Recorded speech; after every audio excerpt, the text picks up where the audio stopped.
Now it's time to talk about AccuSnap and the AccuSnap settings.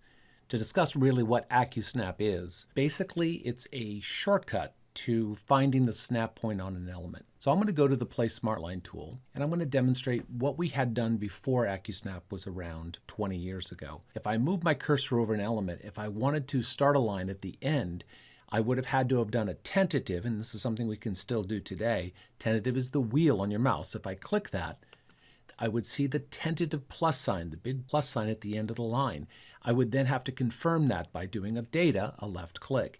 That's 2 clicks to start the line. Now I'm going to hit reset. AccuSnap, which a lot of you probably noticed already, if I hover my cursor over the element and I get near the endpoint, you're going to see the yellow X. The yellow X is equivalent to doing a tentative.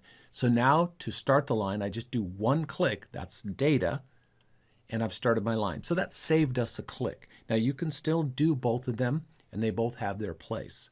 Next we're going to look at how can we turn on and off AccuSnap. I'm going to undock on the right side of my screen the Snaps toolbox. So I'm going to grab that. I'm going to move it right over here. The very first icon, which is the yellow X, is a toggle to turn AccuSnap on and turn AccuSnap off. So if I click on it, it's off. If I hover over an element, you can see it's not snapping. If I turn it back on, you can see AccuSnap is back on again. AccuSnap has a series of settings, and that's what we're going to look at next. To get to the AccuSnap settings, there's several ways to get there. One, from the ribbon up at the top, I'm going to go to Drawing Aids. You can see there's a group called Snaps, and there also is an option to enable, turn on or off AccuSnap. And then in the bottom right corner, there's the AccuSnap Settings icon. And if I click on that, this will open up the AccuSnap Settings. Now the other way to get to it, I'll go ahead and close this. On the Snap Mode toolbox, I can right-click on the icon, and then I'll see Settings.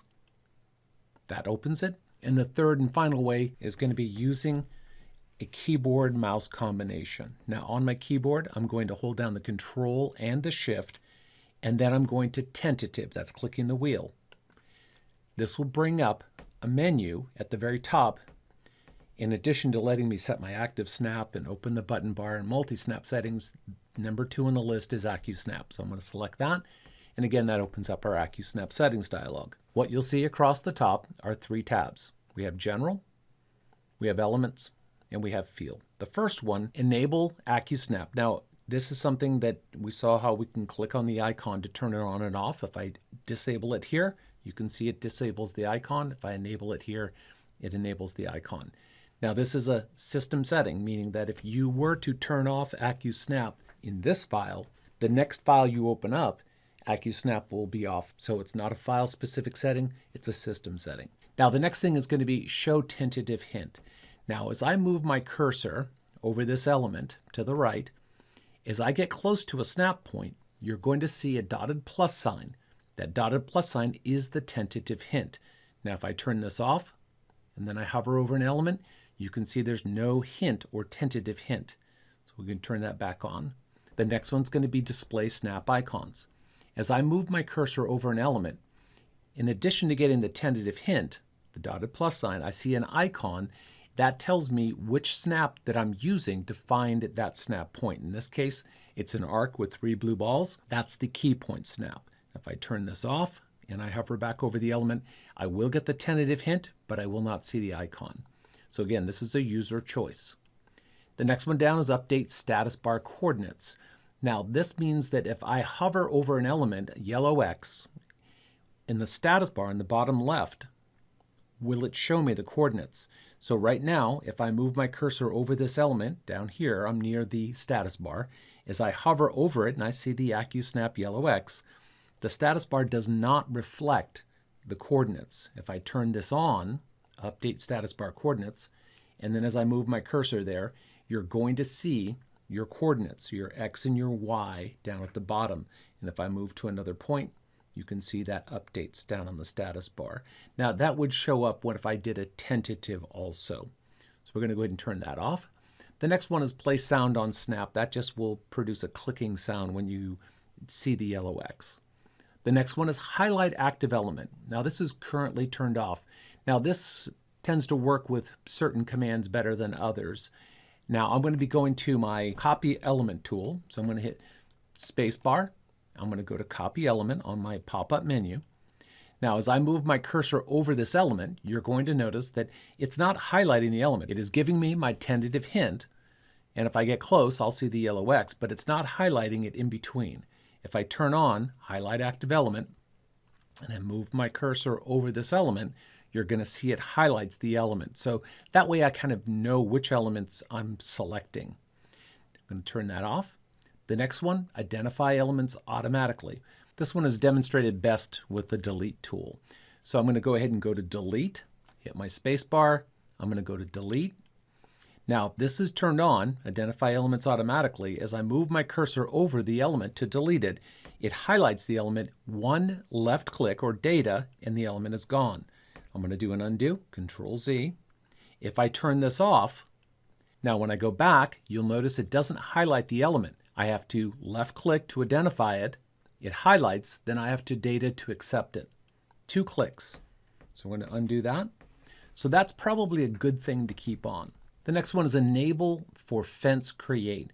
Now this has been on in the past. In this version, by default, headquarters hadn't turned this on. This is something you probably want to turn on. And what this allows you to do is when you're placing a fence, it will use the yellow X or AccuSnap to locate the snap point. So I'm going to go to my Home tab at the top. Under Selection, I'm going to go to Place Fence. And because that's turned on, as I move my cursor over this element, it uses AccuSnap to identify the corner. So I can do a data. Now I'm placing my fence and I can move it up to the corner. This can be very helpful when you're plotting out a sheet. So if I turn that off, you'll notice it's not highlighting it. You want to probably turn that on. And again, these are system settings. Now pop-up info, let me switch commands to demonstrate this next one. So I'm going to hit the space bar. I'm going to go to copy element. Now with pop-up info, this works with a lot of different tools. As I move my cursor over the element, you're going to see it gives me information. It says it's a line and it tells me the level that it's on. That's pop-up info. Now if we turn this off and I hover over the element again, you'll see I get no pop-up info. Let's go ahead and turn this back on. Now there's 2 ways to adjust this. There's automatic and there's tentative. Automatic means that it will just appear. Tentative means that in order to see the information, you would have to press tentative or do a middle button on your mouse. So automatic is the default setting. And the delay is in tenths of a second. So 5/10 of a second, that means it's going to come up pretty quick. Now the next tab is elements.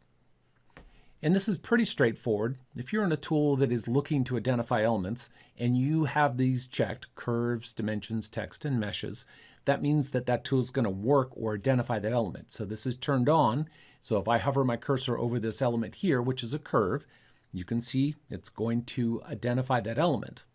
If I turn off curves and I move my cursor over it, I get the circle with a slash, and it's not going to be able to let me identify that element, okay, with a snap. So that's probably a good thing to turn on. Now the next 2, this allows you to filter elements by if they're filled, if it's a shape and it's filled. The next one is sort hits by, and this has to do with element class. Now this is something that's not very obvious to most users, but elements, in addition to having types like line or text node, elements have class information. Most commonly, everything you create has got a primary class. And then the next one down is construction, and then there's dimensions, and then there's patterns, and so on. With this turned on, it's going to start finding elements by, in this case, primary. So right down below here, we have this orange line that is a primary, and behind it is a shape that's construction. As I move my cursor over, you're going to see, if I move over this intersection, it's going to prefer or hit first the orange line. You can see the tentative hint there. Now, if I turn this off, as I move my cursor over the element, you're going to notice that it has no preference. It's going to, in this case, finds the shape. The shape is a construction class element in this case. So if I turn this back on, you'll see it prefers the primary class. Now, it's a very touchy thing. It depends upon where you would move your cursor over the element.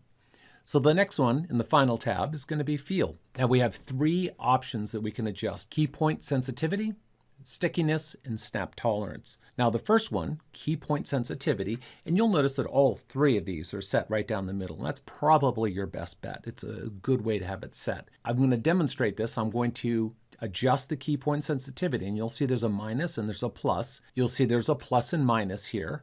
Now if I move this to the plus side, as I go to move my cursor over this element, and as I slide it on down, you can see when I get close, you can see that blue vertical line, it finds the snap point. Now if we adjust this the other way, and I move my cursor over this element, you can see I have to go pretty much to the end of the element before it finds it. Depending upon how easily you want MicroStation to snap to a point on an element, you can adjust the key point sensitivity. Again, by default, it's set down the middle. The next field topic is stickiness. Now, in order to demonstrate this, I'm going to need to go back to General, and I'm going to need to turn on Highlight Active Element because it demonstrates it well. So I'm going to go back to Feel, and then I'm going to go to Stickiness.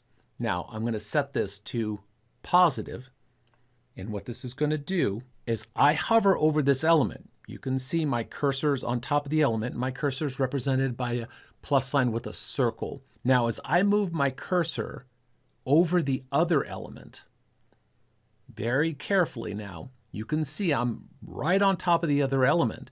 And my cursor now, I just went beyond, the circle went just beyond that element. And as I move it back down, you can see, in this case, plus means that it's very sticky, meaning that it's going to stay on the element and you're going to have to move it pretty far off if there's another element.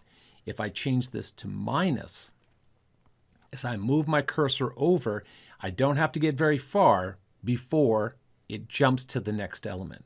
So if you're finding that MicroStation is jumping to elements that are close together faster than you want them to, so then you can adjust the stickiness here. So we're going to set that back to the middle.